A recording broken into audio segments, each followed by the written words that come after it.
जय हिंद साथियों। आज चर्चा करते हैं हम कोहिनूर हीरे पर। पहली चर्चा करेंगे परीक्षा से संबंधित कोहिनूर हीरे से पूछे जाने वाले क्वेश्चन या फिर आने वाले समय में पूछे जा सकते हैं, और उसके बाद में कोहिनूर हीरे से जुड़ी हुई कुछ कहावतों पर भी चर्चा करेंगे। तो इसलिए वीडियो अंत तक देखें और आपको वीडियो कैसी लगी ज़रूर बताएं। कोहिनूर हीरा गोलकुंडा की खान से निकाला गया था और इस कोहिनूर हीरे को प्रतापरुद्र देव द्वितीय ने मलिक काफूर को 1310 ईस्वी में समर्पित किया था। एक सोने की मूर्ति बनाकर और एक माला डाली थी। उस माला के अंदर उसने इस कोहिनूर हीरे को डाला था। ये इतिहास में पहला वर्णन प्राप्त होता है कोहिनूर हीरे से संबंधित। इस प्रकार प्रतापरुद्र देव द्वितीय कोहिनूर हीरे के प्रथम मालिक माने जाते हैं। ठीक है। और दूसरी चर्चा हमें मिलती है कोहिनूर से जुड़ी हुई 1526 ईस्वी में बाबर द्वारा इब्राहिम लोदी को पराजित करने के बाद उसके साथ ही ग्वालियर के राजा विक्रमजीत की भी मृत्यु हो गई थी। तो उनके किले से हुमायूं ने ये कोहिनूर हीरा प्राप्त किया था। उसके बाद शाहजहां के काल में शिवाजी का साथ देने के कारण जब शाहजहां गोलकुंडा पर दंड देने के लिए आक्रमण करने का प्लान बनाता है, तो वहाँ का शासक अब्दुल्ला शाह अपनी बेटी की शादी औरंगजेब के पुत्र से कर देता है और वहाँ का वजीर मीर सैयद, जो के इतिहास में मीर जुमला के नाम से प्रसिद्ध है, वह मुग़ल सेना में शामिल हो जाता है। और इसी समय पर वो शाहजहां को प्रसन्न करने के लिए कोहिनूर भेंट करता है। कोहिनूर को शाहजहां मयूर सिंहासन में लगवाता है। मयूर सिंहासन में पितरा जड़ाऊ नामक काम भी किया गया है। इस प्रकार से फिर 1739 ईस्वी में नादिर शाह आक्रमण करता है मोहम्मद शाह के समय और उस कोहिनूर हीरे को लूट कर ले जाता है। फिर उसके वंशज अब्दाली और उसके बाद में शाह शुजा के पास ये हीरा पहुंचता है।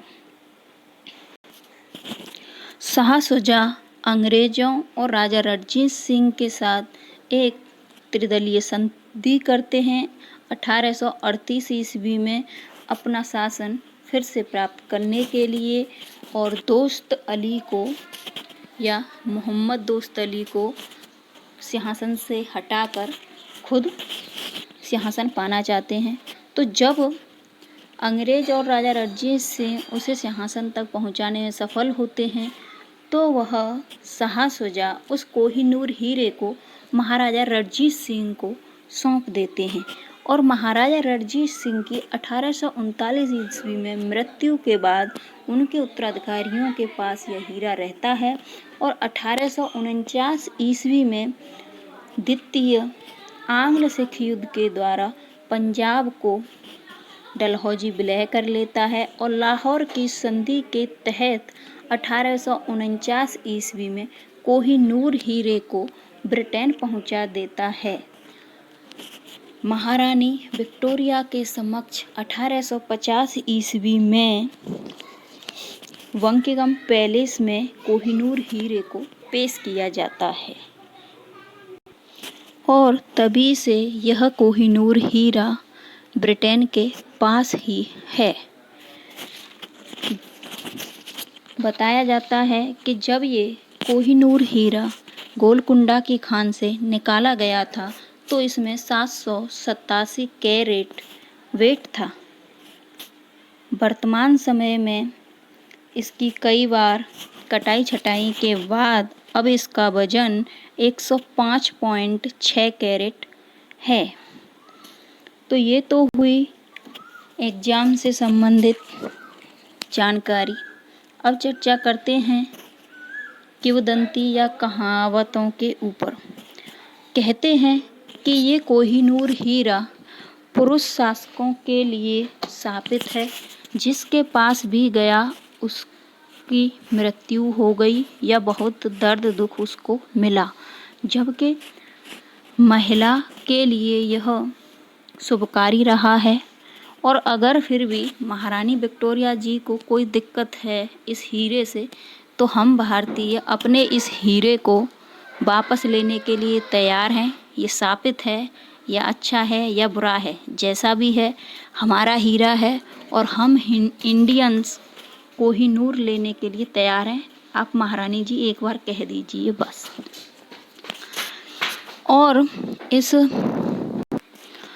और इस कोहिनूर हीरे के बारे में बताया जाता है कि ये महाभारत के समय में एक सूर्यतम मणि थी, जो सूर्य से कर्ण को मिली थी। फिर बाद में वो अर्जुन के पास कृष्णा से होते हुए पहुंचती है।